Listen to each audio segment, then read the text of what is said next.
We'll get started here in a little bit. We have about 50 people that are signed up for today, so just gonna give them a little bit of time to show to show up and sign in.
Once again, everyone, we're going to be starting maybe like around 4:05. Just want to give everyone a chance to log in. Got some people trickling in. I'll go ahead and introduce myself in the meantime. My name is Cesar Ramos. I'm an admissions counselor for Florida International University. I'm joined today by my colleague, Justin Childs, and there he goes right there. He's going to be managing the chat functionality for us today. So if you have any questions, go ahead and drop them in the chat. We'll get to them as we proceed through the presentation. Thank you for coming today. We look forward to answering any questions you guys might have and giving you kind of a brief explanation of what to expect at the university. So once again, we're just gonna wait a little bit here. We've got something like 20 people or so that are scheduled to be with us today.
Alrighty, we're gonna go ahead and get started now. Once again, my name is Cesar Ramos. I'm an admissions counselor here at Florida International University.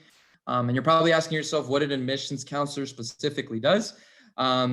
We act as liaisons between applicants and the community. and at the community at FIU. And essentially, we try to make that process of applying a lot easier for the student by being that point person for specific schools, states, and even different territories as well. So we try to make sure that we streamline that process and that we're always available. Given the pandemic, we're not available to meet in person and we haven't been able to go out to like physically visit our schools. But we've made a lot of different strides in the virtual realm to make ourselves as accessible as possible during the whole pandemic and the quarantine and everything like that. So there's going to be some contact information towards the end for you to be able to find your specific counselor, and I can kind of walk you through how that goes. But just rest assured that every specific student has a counselor that they can go to, whether it's myself, whether it's Justin, whether it's, David, Steven, all of these are different people that work with us. You have someone at FIU that's dedicated to making the process a lot simpler for you, right? So once again, thank you guys for coming. We had a couple more people scheduled, but they'll probably be joining us throughout the presentation. But welcome. Thank you for showing interest in Florida International University. We're going to get started here with the presentation and talk a little bit about, there we go, a little bit about our history. So we opened in 1972. We had the largest opening enrollment in U.S. history with about 5,667 students. FIU did not open as a traditional 4-year university at first. We were just a 2-year university. And then students would typically transfer from like Miami-Dade or another local community college. They would transfer to FIU and then finish their bachelor's there. The campus was built on an abandoned airfield. It was Tamiami Airport back in the day. Tamiami Airport has since moved a little further south. But once the territory was acquired, we broke ground and we built what is now known as Primera Casa, our first house in Spanish. We built that building, and that was essentially all of what FIU was at the time. What you see right now is a library that's about 8 stories tall. That's probably the largest building on campus right now. And then we have Biscayne Bay campus that opened up in 1977. And they're 2 very, very distinct fields. I'll go over them in a jiffy here. But this is what I'm most proud of. I've been working for FIU for about 5 years now, give or take a few months. And I've seen FIU when we were 200. I've seen them when we were 250. I was a student here when we were in the 300s. And now we're in the top 50 public universities in the country. And it's to me, it just seems unfathomable as someone who, came here during their undergrad and currently works for the university. But it just goes to show that you have a top tier institution, university. If you're local, if you're from the Miami area, you have it in your backyard. So we do have a lot of different other rankings for specific programs as well, which I always like to talk about. Of the of the nearly 200 different programs at FIU, about 30 of them are within the top 25 in the country in terms of the ranking of that specific program. One of the ones that we like to talk about most is the Undergraduate International Business Program. That's ranked number 2 in the country right now by U.S. News and World Reports. We also have the number 1 online hospitality and tourism program. We have a top 3 hospitality program overall. We've got very strong engineering programs as well. So we've got a lot of different top tier programming here at FIU, and that doesn't even scratch the surface, right? Because we've also got the grad school and we've got different, we've got the law school and we've got the medical school, each with, with different rankings and statistics that are equally as impressive. So for example, the law school currently is number 2 in the nation for performing above their state bar exam average. About last 10 years or so, we've had the number 1 bar exam passing rate in the state of Florida for 7 of those 10 years. This year we were number 2, I believe. But last year we were number 1, the year before that. So it's always good to know that our law school specifically does well at producing students that pass one of the most important exams of their career, right? That bar exam. So that is our law school, and the med school actually has between a 96 and 98% placement rate for that first year residency if you're interested in med school. And if you're interested in med school, you've probably done a little bit of research and you know that the residency is very important. And knowing that you have such a high % chance to get into the residency of your choice is always usually very attractive for students that want to study medicine. So, and then for those of you guys that are interested in STEM majors across the board, maybe not so much medicine, but something like engineering, something like, marine biology or something like that. We do have what the Carnegie Institution classifies as a R1 designation, which basically means We have the highest volume of research activity, but specifically it's research activity that students can participate in. So it's not so much that, we have people working on finding a vaccine for Zika, which, we haven't talked about in years because it's, doesn't really pop up to mind, but we have students working with teachers on that, and that works for them in their resume and helps them find a career in the future. So it's very important for a lot of students to kind of get their feet wet while they're here, and knowing that we do have such a high volume of that research activity is really good for them.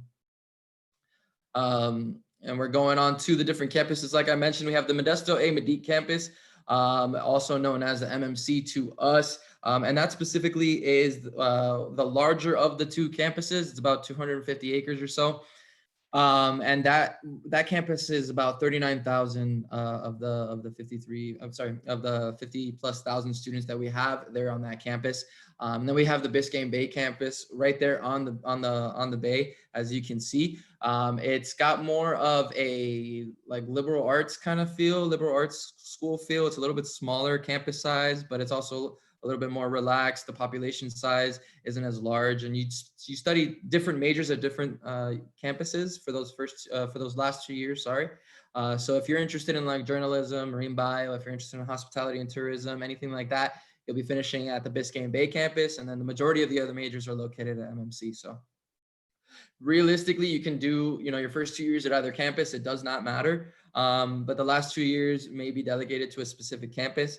But we have shuttles that transit you between campuses and things like that, so it's not too crazy of a drive. And the shuttles are amazing. They have Wi-Fi, they have air conditioning, everything, so you can do all your homework on the ride over or whatever, what have you. So those two are what I would call the main campuses of FIU. And we have FIU at I-75. You can take a lot of your general education courses there. It's a building that we share with Broward College. We've got FIU in Brickell, which is typically for MBA students or upper division business students. We've got the Virtual Arts Studio, which is in Miami Beach. And that urban studio has a lot of different visual arts, kind of both displays as well as a lot of different spaces where students can create things. So we've got a teacher actually who's really really involved in 3D printing. So what he does is he 3D prints electric guitars and 3D prints all kinds of different instruments and then plays them during the exhibitions. And it's just kind of to raise that awareness and profile of that specific institution right there, and what it does for a lot of the art students within the FIU community. So we've got the FIU Engineering Center as well. So if you're interested in engineering, you will be studying there. What you see there in that little picture is called the Wall of Wind.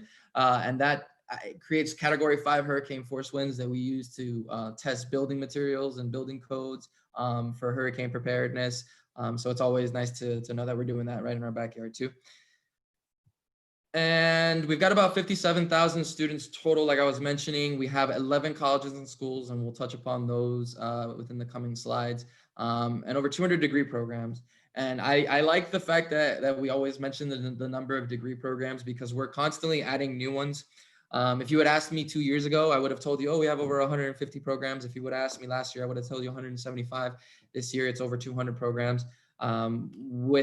Within the last 2 weeks, we added a neuroscience major. And for about 3 years now, I had been kind of like wondering when that was going to happen. And it just really takes time to get that coursework approved, but we are always trying to do that, right? So we're always trying to create majors that are interesting for students, that are contemporary and that are something that we see that's in demand, so that it allows students to find a career a lot easier and to really study what it is that they want and not have to settle for something that maybe they didn't want in the first place. I know that I wanted to study sports marketing, and I ended up having to study English and then moving on to communications and then kind of switching to the marketing field from there, right? But now we offer a major that's specifically in what I wanted to study in the first place.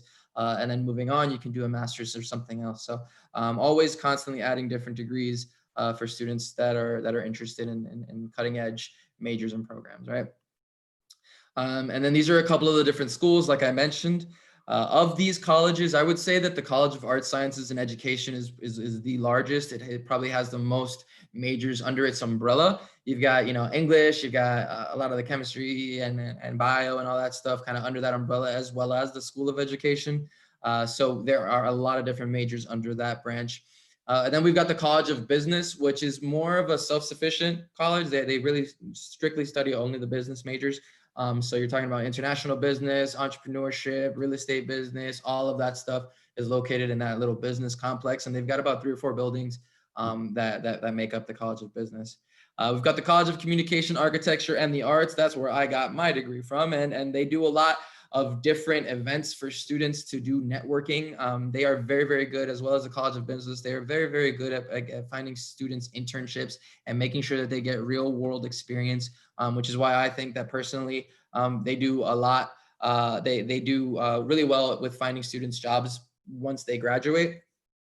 And they do a lot of accelerated programs as well. So we have this thing called the 4+1 program, and a lot of different majors have them. It's something that you might want to look into if you're interested in maybe getting a master's degree. You know exactly what it is that you want to do. For example, my major was English, but my master's degree is in global strategic communications, which is a mouthful, I know. But it's essentially something that they now offer as a 5-year program, which means you do those first 4 years, you get your bachelor's degree, and then you slide on over into that master's degree, and you finish in 5, and you have a master's degree by 24, which is awesome, right? So they do a lot of different programs like that.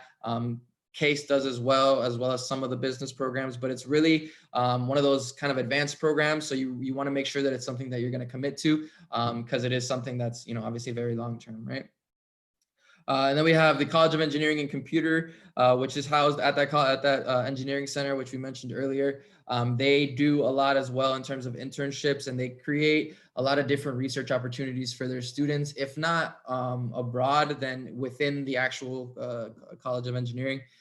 They do those research projects like the Wall of Wind. I know for a fact that they actually created a kind of like this overhang at the engineering center specifically, where what they do is they pool all of the sunlight during the day, and they use it to put it back into the engineering center. So they cover all of the vehicles, and they keep their cars cool during the day, and then they take that solar power and they filter it back into the building, and they help cut cost of electricity. So it's always nice to see some student projects that actually are benefiting them specifically, and it's nice to see that in effect, right? So we've got the School of International Relations and Public Affairs as well, otherwise known as SIPA. They do a lot with our speech and debate teams and our national debate teams. We were actually number 1 in all of North America at one point. So I'm not exactly sure what the rankings are now, but it is nice to know that they're out there and just kind of widening the geographic footprint of FIU. And then we've got the Chaplin School of Hospitality and Tourism. Basically, that's all of the majors that fall under hospitality and tourism management. They've got a lot of different fun courses there. They also have a Michelin-rated restaurant that's actually on the campus that they use to host different events and things like that, different charity gatherings. So a lot of the students get to put into practice what it is that they're studying. We've got the Robert Stempel College of Social Work. They are really important for students that are looking for a career in social work and also looking to get a lot of hands-on work as well. They are really good with the job placement aspect because students get to go on cases as early as their first year within the major. They get to go and work with caseworkers out in the field and kind of get a feel for what it is that they'll be doing within that field, right? And then another college and school that is very, very good at preparing students for that real world experience is the Nicole Wertheim College of Nursing and Health Sciences. It is a very, very exigent program, but it is also a very, very good one. One would assume, given all of the technological resources that they have, because it really is mind-blowing to see all of the things that they have. Like right here, you're seeing like a mannequin, but when you actually take a tour of what they call the Star Center, which is basically like a mock hospital wing that they do their trainings in, there are mannequins that give birth. There are mannequins that have 400 different heart sounds. They breathe, they cry, they sleep, they tell you what they're feeling. They have 360-degree like virtual reality dissection tables to see like human anatomy. They have arms where they're doing like blood samples and blood drawing, things like that. So it's actually really, really cool to see all of that technology in effect. Not that that's something that I'm good with. I still can't divide fractions and I'm 29. But it is something that's really nice to see a lot of our students going out there into the field already with so much knowledge and only going to get better as they progress, right? So I'm gonna skip here to the Honors College, and then I'll touch upon the other two, which I kind of touched upon a little bit earlier. But the Honors College, a lot of people ask me, "Hey Caesar, is that gonna make my classes harder?" And I tell them no. Right? It doesn't make all of your classes harder. It doesn't honorize your courses or anything like that. Essentially, what it does is it gives you an extra class that you can take that is going to be a year-long course within the Honors College. It prepares you for that next step if you're looking for grad school, if you're looking for law school or the College of Medicine. So it prepares you just from a mental perspective, and then it prepares you from an academic perspective as well, based on a lot of the coursework that you're studying, based on the seminars that you need to attend, based on the group capstone projects that you do to close out the actual program. And then they have a lot of different perks, right? So they get first pick of classes, they get one-on-one advisors who pretty much know them, front and back, and are able to help them make a lot of the coursework decisions that'll help make a difference moving forward for them. And then they have early access programs whereby you can, take the MCAT, take the LSAT and things like that, and then get placed early into our College of Law or into our College of Medicine. And you have to, I think you have to sign some kind of contract, which will make sure that you maintain certain grades and things like that, so that you can actually skip, the application phase and go straight on to the interview phase, things like that. And it's always nice to get that leg up, right? And then we have the College of Law, like I mentioned, they're a tier 2 law school. They have one of that highest bar exam passing rate. And the Herbert Wertheim College of Medicine, like I mentioned, they do a lot with that residency placement and a lot of hands-on kind of research opportunities as well. And they are relatively young. I think it was like 2014 or so. I believe in 2014 is when the College of Medicine opened up. So it's not something that's been around for the entirety of FIU. It's relatively new, and it's impressive to see how much they've done in only about 6 years. So FIU is important, not always because of its academic standing and because of all the academic offerings and stuff like that. It's important to note that FIU can actually just be like a really fun place to go to school. And that's got to be important when you're making these college decisions, because yeah, you want the degree and we know you're going to get that degree. You guys are dedicated. You guys are already in this meeting looking at, universities. You're vetting all of your different options, and you're seeing what's the best fit for you. And personally, in my experience at FIU, I had a blast because I was able to get involved on campus. And I don't know if Justin had that experience. He was also pretty involved in his school. So I would assume that made his experience all the better. There it goes. It's all a part of this one college experience that ultimately will get you a really fulfilling outcome, right, in the long run. So we've got a lot of different things on campus physically, like the Graham Center, which is our student union area, which is typically where you find all of our students in between classes or during the lunchtime. And they've got a lot of different restaurants in there, from Pollo Tropical to Burger King. There's a Mediterranean restaurant in there. There's a Chili's in the back. There is a Sergio's. There's 2 Subways. There's a Sushi Maki, and they're all in the same building. So you can see why we say that the freshman 15 is a real thing. I myself gained the freshman 15, and it's just because I couldn't stop eating sushi. It was there every day. Don't judge me, right? We've got a turtle pond, which is really nice because we got a lot of students that end up going there and just, relaxing during classes. We've got the Stocker Astro Science Center, which essentially what they do is they open up the roof and they have students come by for different like star watching parties and things like that at night. And then sometimes they host like dinners and things like that. As well, for like different clubs, groups, and organizations. You can kind of rent that space out. But sometimes they just strap up telescopes up there and they invite students, and they get to do a little stargazing, right? And we have kayaking at the Biscayne Bay campus, which is fun. We've got the Oleta State Park right behind the campus. So I've actually gone to the park and then kayaked over to campus before to say hi to some friends, and then gone right back to the beach. So it's nice to be able to just do that on your free time. And we do a lot with arts and culture as well. We've got the Herbert and Nicole Wertheim Performing Arts Center. We've got the Royal Caribbean FIU World Stage collaboration at the Biscayne Bay campus. We've got the Wolfsonian Museum. We've got partnerships with them as well. So there actually is even a Philip and Patricia Frost Art Museum on the MMC or Modesto A. Medique campus. And that is free to all students. You can go by and take in some of the art exhibits that are there, and it's always a good time. And then if you're an active person, if you're looking for that recreational center, or if you're looking for that gym, if you want to lift some weights, if you want to play some sports, all of those options are available as well at the intramural level or at the D1 level. D1 level, typically, that's like a scouting process. There are some sports that do walk-ons, so if you're interested, you can always look for those tryouts and go for them. But for the most part, a lot of students are interested in those clubs and those intramural sports, and they even host tournaments and championships and things like that.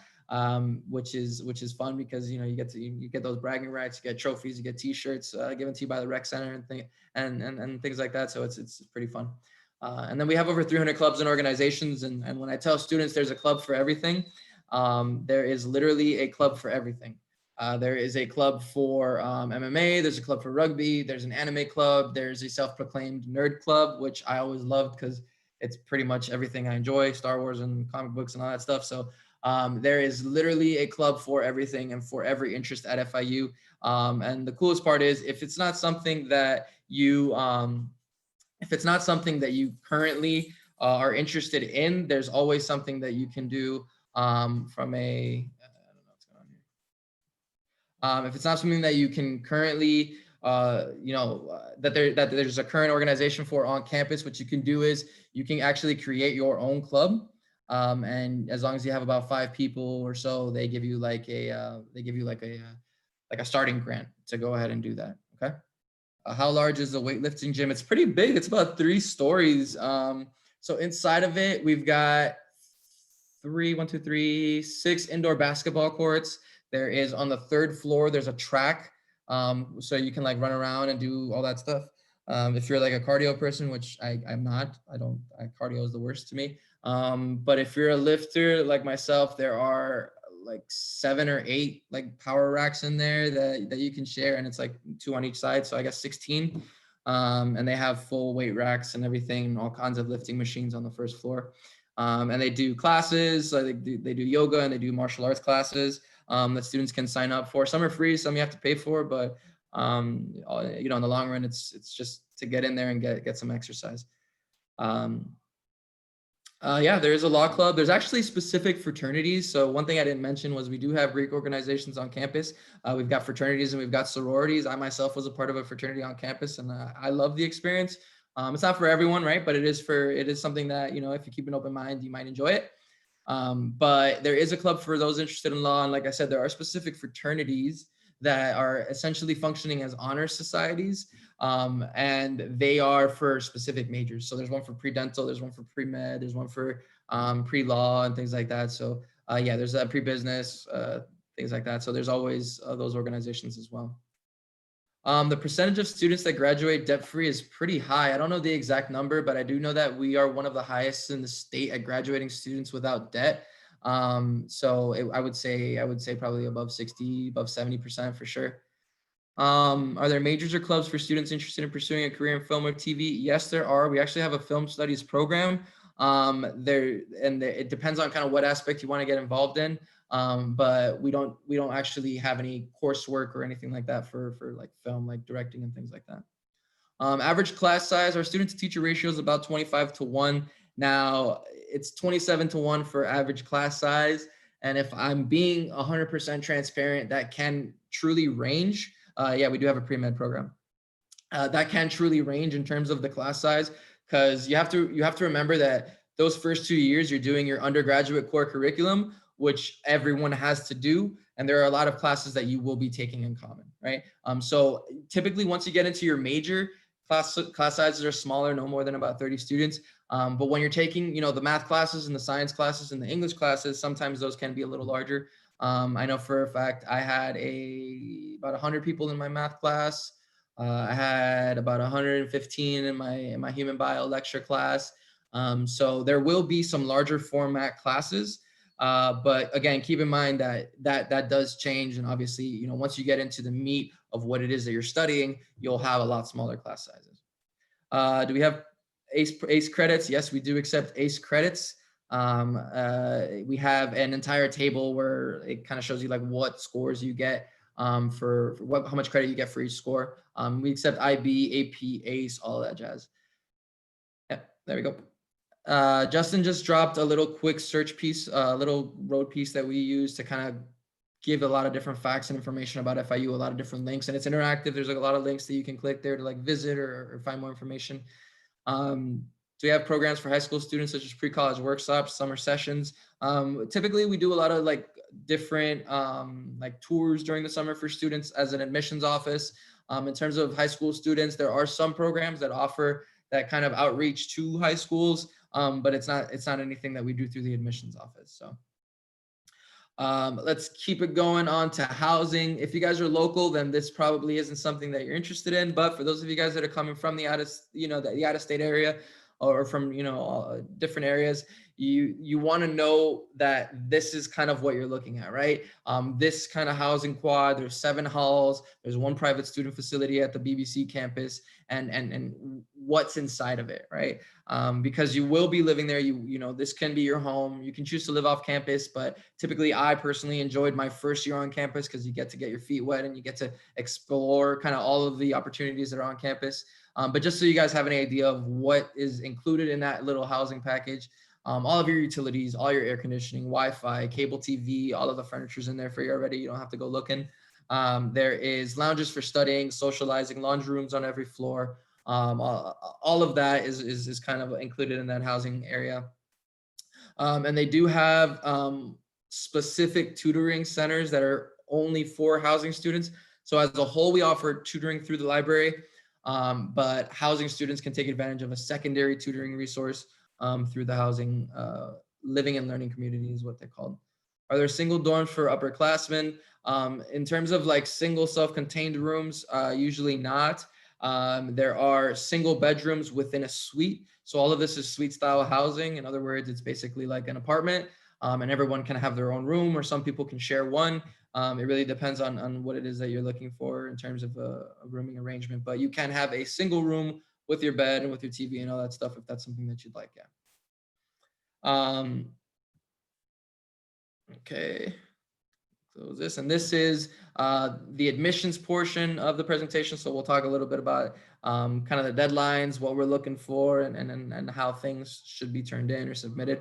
If you're a first-year applicant, you're a high school senior and or attending college for the first time. So if you graduated, maybe you're not necessarily a senior anymore, but you're still coming in, you're still considered a first-year applicant if you don't really have any college credits, or if you haven't done anything in between the time that you're applying and the time that you've graduated.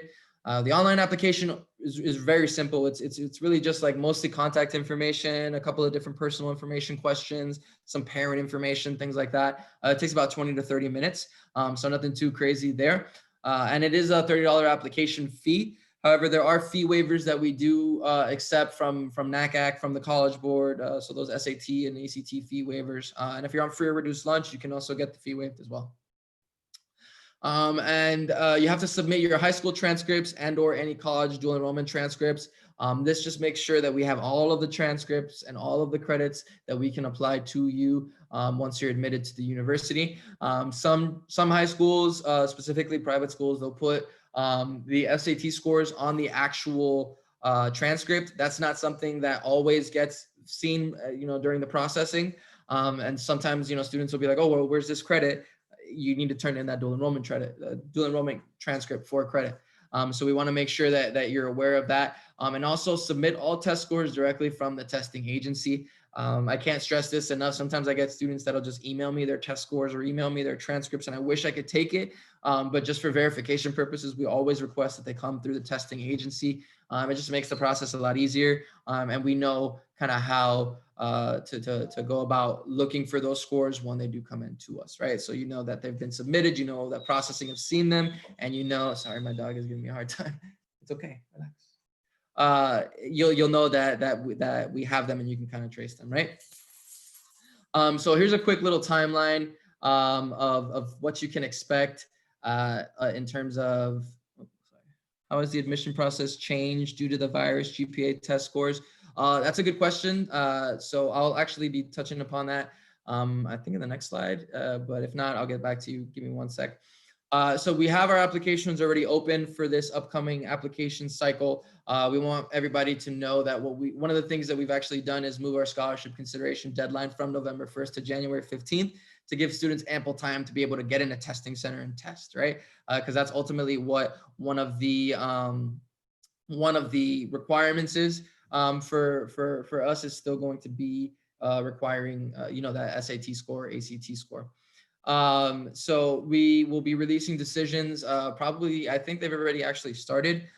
So we've been releasing decisions maybe for about a week and a half now, maybe 2 weeks. So if you've applied, typically it takes between 2 to 3 weeks to get a decision from us, as long as we have your test scores and transcripts. How is the admission process for international students? So it's actually pretty different. You still have to do the online portion of the application, but you have to do certain visa things once you've finished the application process. And you have to submit certain like proofs of finance and things like that for us to take a look at it. I suggest you email our admissions counselors here at this website, or I'm sorry, at this email address. They have like their own virtual sessions where they can kind of guide you along the process a little bit better than we can. We're more of the domestic recruiters. No problem. How does the admission process differ for transfer students? Not much, honestly. Maybe some deadlines moved around, but nothing too drastic in terms of transfer students. Overall, the admissions process kind of stayed the same.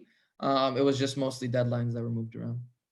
Can you submit SAT scores after you send in the application? Yes, yes, and yes. You can submit SAT scores as many as you want. I personally suggest that you submit everything that you have, even if you think that the scores are low. Now, why do I say that? Because we super score, period. We super score. So I don't care if you submit a test score that's 100 and 100. If you have another 600 and 700 and a 500 and an 800, then I'm taking the combination of whatever is the strongest, right? When is the application deadline for non-scholarship consideration? In other words, regular application. Ask and you shall receive on the next slide. Sorry, I thought it was this one. One thing that I want to keep in mind is sometimes students will ask for what the requirements are to get admitted to FIU, GPA, SAT, things like that. We as an institution, as well as many of the Florida State public universities, we don't post our admission requirements. But we do post previous admission averages, and we have something called an admissions pathway calculator that'll give you an idea of what you qualify for based on whatever you put into the calculator. So if you got a 3.5, put in 3.5. If you have a 1060, put in 1060, and it'll tell you you qualify for spring, you qualify for fall, you qualify for summer, whatever, what have you. That's the best way to get an average idea of what it is that you will be admitted to once you apply to the university and submit everything. So yeah, we take into account GPA, course selection, and test scores in that admissions decision. We do recalculate GPAs, just so you are aware. We don't take into account most electives or most theological coursework. It's really just the core courses: English, math, science, foreign language, and a history. And we admit to different terms. Early, fall, and spring each have different requirements, so students can apply to fall, and then what we do is we review you for every single term. If you qualify for summer, we'll admit you there. If you qualify for spring, we'll admit you there if you don't qualify for fall in the first place. Do people applying to the School of Communications because they want to pursue a career in film, TV, have to prepare a portfolio / audition?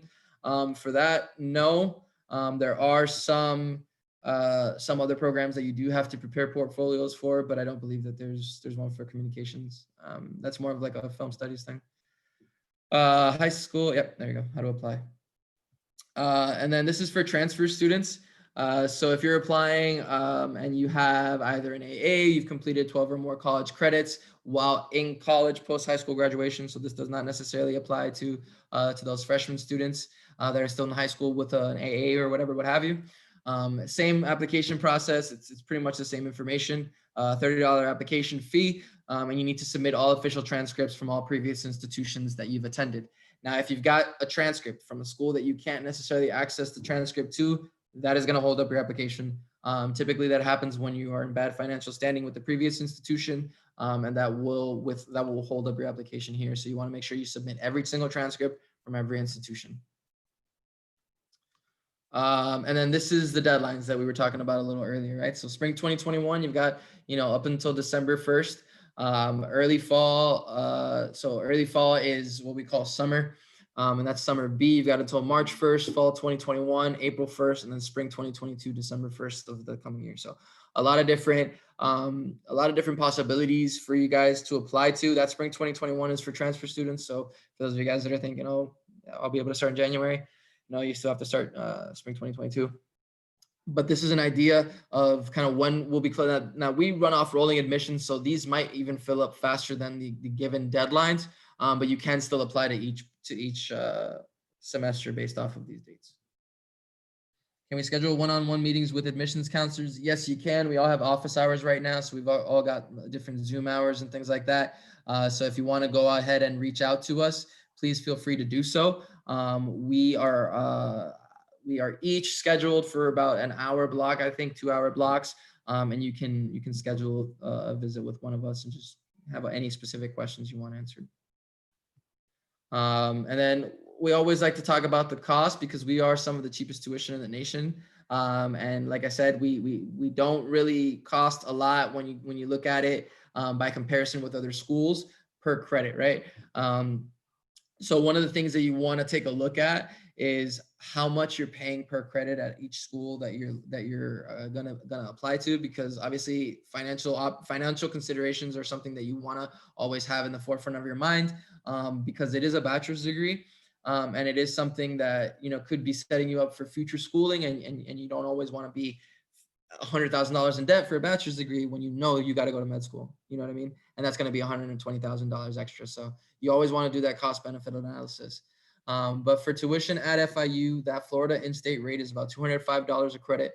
Each class is between 3 to 5 credits. So you're looking at, let's say, maybe if it's a regular like 3-credit course, you're looking at about $600 a class.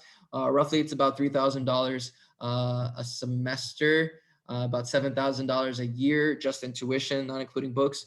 And then obviously with books, it's a little bit more. Housing obviously is a little bit more, etc. Because of COVID, many of us have been rescheduled for SAT and ACT testing. When is the absolute deadline to submit those scores, since many of us are taking exams in December and January? As of now, January 15th. So if you've taken a test in January, we'll still accept that. We'll go ahead and accept it for scholarship consideration. This is obviously for scholarship consideration only. For admissions considerations, obviously, those deadlines are still that April and March, but for scholarship consideration specifically, it's January 15th. So you're going to want to go ahead and take that into account. When you're doing your testing, they'll still take that early January exam into account, even if the scores get there after January 15th. But for the most part, that's what the deadline is again, for scholarship consideration. For admission, you still have a couple more months after that to go ahead and take the exam. And then obviously you're going to want to find ways. Does that deadline also apply for transcripts? Yeah, so it's a fully completed application if you're going to get consideration for scholarships, which means transcripts, which means test scores. So paying for FIU, there's a lot of different ways. There's obviously the FAFSA that you can apply for. There's obviously different scholarships that you can apply for. There's grants that come in, and there's different loans and things like that. So there's a lot that you guys that's at your disposal for you to be able to pay for your education. So the FAFSA typically provides those grants, work study options, and different loan options. We also have merit scholarships.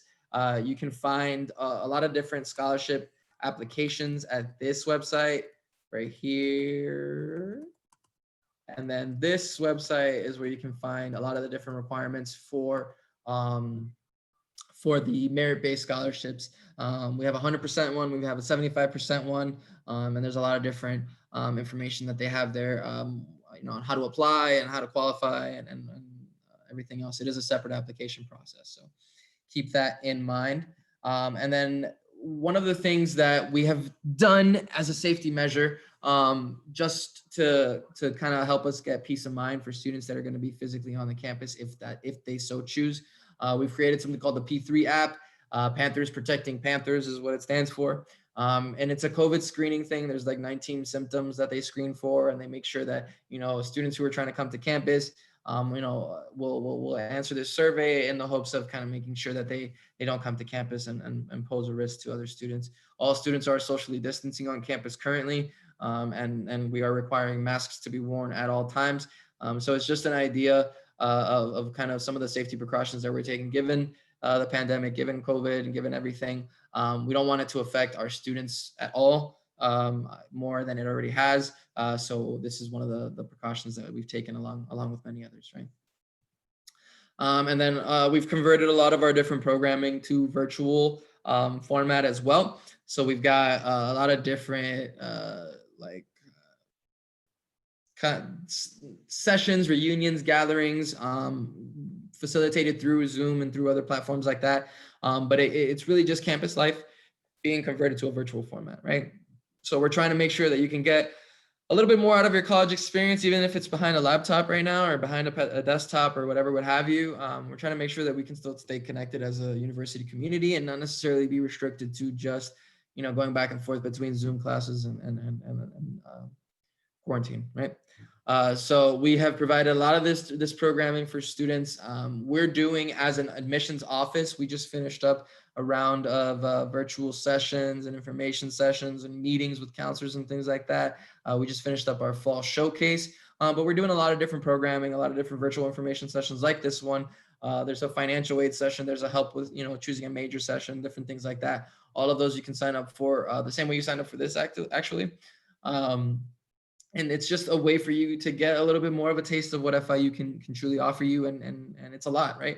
There's a lot that I've gone over in this presentation. There's still so much more that I unfortunately wasn't able to get to in the hour that we've been talking, almost an hour that we've been talking. So this is one of those things that you do want to take advantage. Unfortunately, I wish I could actually physically invite you to the campus, but I can't. And this is actually one of those ways where we try to bridge that gap. So we hope that you'll take advantage of that opportunity.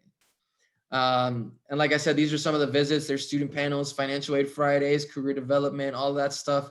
And it's just, like I said, us trying to make sure that you guys have the best of what we can offer, right, in terms of information and preparation for FIU. So visit us at go.fiu.visit, and you can sign up for any of these opportunities that you see here. Okay.